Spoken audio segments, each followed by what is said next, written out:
Et si nous parlions cinéma par Emma Goldberg.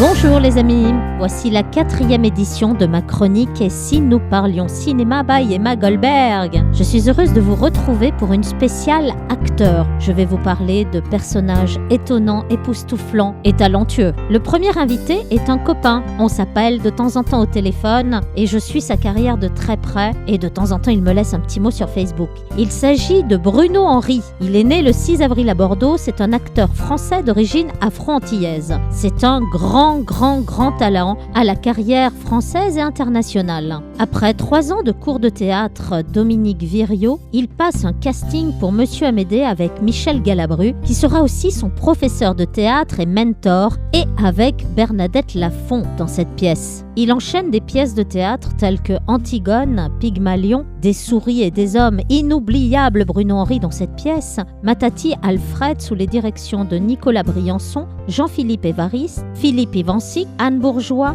Michel Morizot et Olivier Massé. Bruno Henry enchaîne les téléfilms tels Une histoire à ma fille de Chantal Picot, Un gars une fille avec Jean Dujardin d'Isabelle Camus, Enquête réservée réalisation Bruno Garcia et Les jurés réalisation Frédéric Berthe. Au cinéma, Livraison à domicile avec Bruno Solo et Barbara Schultz, Eighth Wonderland, la 8e merveille. Bruno Henry enchaîne les tournages Dernier étage gauche de Angelo Cianci avec Hippolyte Girardot, Félag, d'ailleurs prix de la critique internationale à Berlin. Et dernièrement, Bruno Henry tourne Waka de Françoise Elong et Midnight Globe de Jonathan Musset. Bruno Henry enchaîne avec Être de Farassen, L'engagement 1.0 de Stéphane Guénin, Dealer de Jean-Luc Herbulot, Sans regret de Jacques Traby avec Michel Bohéry, China Salesman de Tan Bin avec Mike Tyson et Steven Seagal. Bruno Henry tourne aussi dans Vaurien de Mehdi Senoussi avec Pascal Elbé. Avec Bruno Henry, 2 grands prix seront gagnés au FESPACO 2019 avec le film Résolution de Boris Houet et Marcel Sagne, distribué par Orange Studio. Mon ami Bruno Henry est aussi la voix française d'acteurs noirs américains tels que Tyrese Gibson, Derek Liu, Jimin Unsu, Glenn Plummer, Terrence Howard, Jimmy Jean-Louis et tellement d'autres.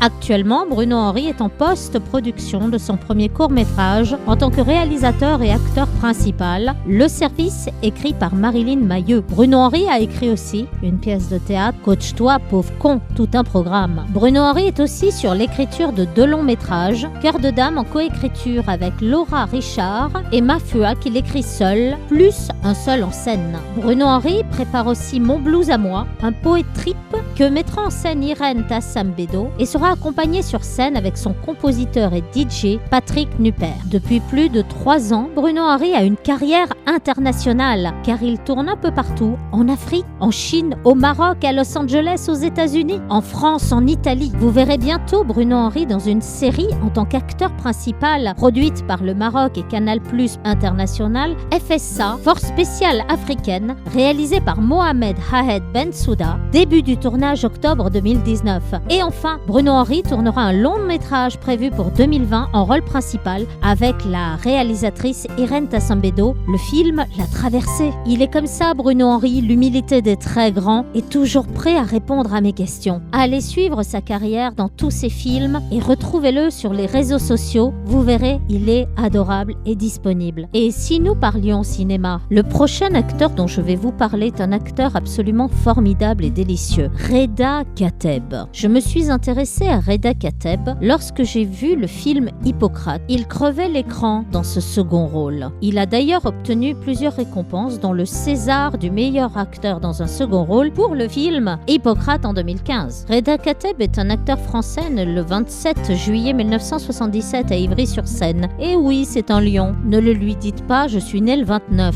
Reda Kateb est le fils de Malek Eddin Kateb, grand homme de théâtre et acteur algérien émigré en France, et de Françoise Resnicek, infirmière d'origine tchèque et italienne. Il est également le petit-neveu de l'écrivain Kateb Yassine et de Mustapha Kateb. Avec de tels aïeux, un destin était né. J'ai fait ma petite enquête auprès de ses collaborateurs acteurs. Ils m'ont tous dit que Reda Kateb était un homme absolument délicieux, gentil, humble et intelligent, très abordable et très disponible. Comment ne pas admirer un tel talent avec autant de qualité? Reda Kateb commence sa carrière au théâtre dès l'âge de 8 ans en s'exerçant tout autant sur des grands classiques que sur des pièces contemporaines. Son intérêt pour le métier d'acteur est lié par ses influences familiales et particulièrement auprès de son père, comédien et cofondateur du Théâtre national algérien, qui lui a appris l'amour du jeu. En effet, dès l'âge de 15 ans, il joue au théâtre une adaptation Moa le fou, Moa le sage, écrit par Tahar Benjeloun, mis en scène par son père. Au lycée Romain Rolland à Ivry-sur-Seine, ville où il a grandi, il participe à la classe de théâtre où il rencontre Kerry James.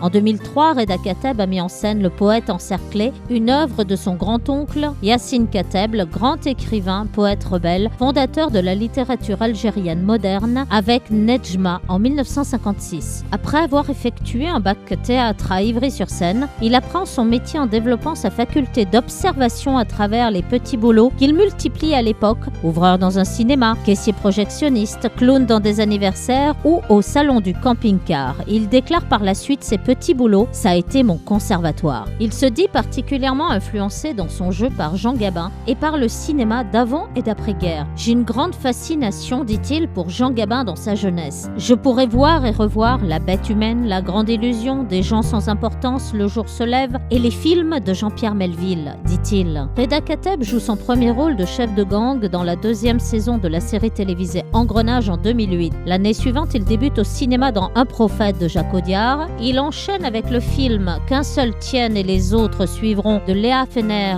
dans lequel son travail est salué par la critique. En 2013, dans le film américain Zero Dark Thirty de Catherine Bigelow, il interprète un terroriste auquel la CIA arrache des informations sur Al-Qaïda. Au sujet de ses choix cinématographiques, Reda Kateb déclare « J'essaye d'être libre. Avec mon physique, j'ai la chance de pouvoir passer pour un gitan, un Vincent, un Mohamed. Le cinéma joue avec les clichés, il ne doit pas se nourrir que de ça. Son physique et ses origines lui valent cependant d'être classé dans la catégorie acteur communautaire, ce dont il se dit fatigué. Et il se voit aussi confier de nombreux personnages de délinquants ou de marginal. Ses rôles de gangster rappeur dans Engrenage, de prisonnier gitan dans Un prophète, de terroriste dans Zero Dark Thirty ou de caïd dans Mafiosa lui collent une étiquette de dur. Il s'éloigne une première fois de ce registre en interprétant un rôle d'homosexuel arabe dans le film Les garçons et Guillaume à table en 2013 de Guillaume Gallienne. Suivant cette ligne, Reda Kateb interprète un interne en médecine dans le film Hippocrate de Thomas Litti. Il joue également Qui vive de Marianne Tardieu, présenté dans le cadre de l'ACID, association du cinéma indépendant pour sa diffusion lors du Festival de Cannes en 2014. Évoquant ses rôles dans des films américains comme Zero Dark Thirty ou Lost River, l'Express salue en septembre 2014 une filmographie qui en rendrait jaloux plus d'un. En 2016, il interprète le rôle principal du film Les beaux jours d'Aranjuez de Wim Wenders, sélectionné à la Mostra de Venise 2016. En 2017, il incarne Django Reinhardt dans le film Django d'Étienne Comard qui ouvre la Berlinale 2017. Pour les besoins de son rôle, il apprend la guitare pendant plus d'un an avec Guillaume Aknin comme professeur et rencontre la communauté tzigane à Forbach. Lors du Festival de Cannes 2017, il est membre du jury Un certain regard sous la présidence de la comédienne et productrice américaine Uma Thurman. Il retravaille avec Wim Wenders pour son film Submergence en 2018 dans lequel il joue l'un des chebabs somaliens retenant en otage interprété par James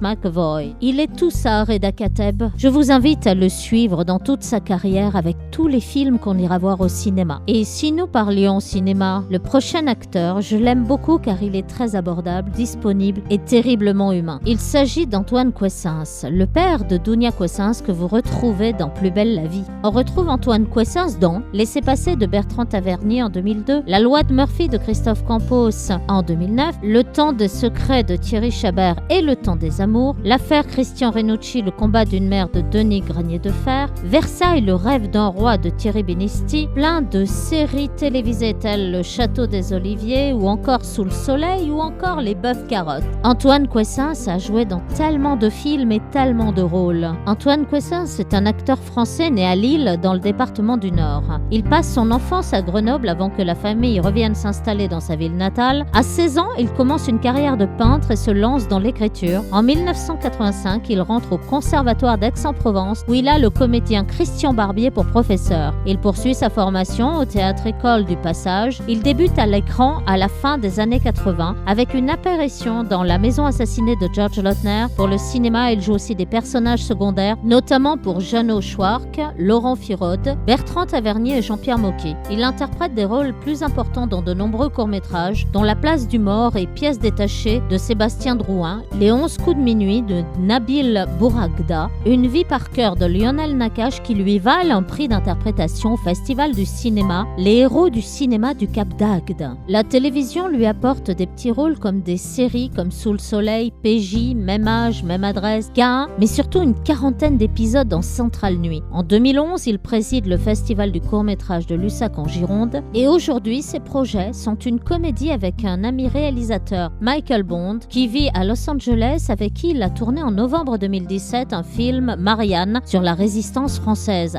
Il a le rôle principal masculin. Il a aussi un projet d'un film d'après un roman de son ami René Frigny, Où se perdent les hommes, et il termine en octobre un film qui va s'appeler L'envol de Massia. Et si nous parlions cinéma? Voilà les amis, la chronique est terminée. J'espère que tous ces acteurs vous ont fait rêver et je vous retrouve en 2020 pour ma chronique avec de nouveaux invités et plein de rêves, plein de films. Je vous embrasse tous et à l'année prochaine.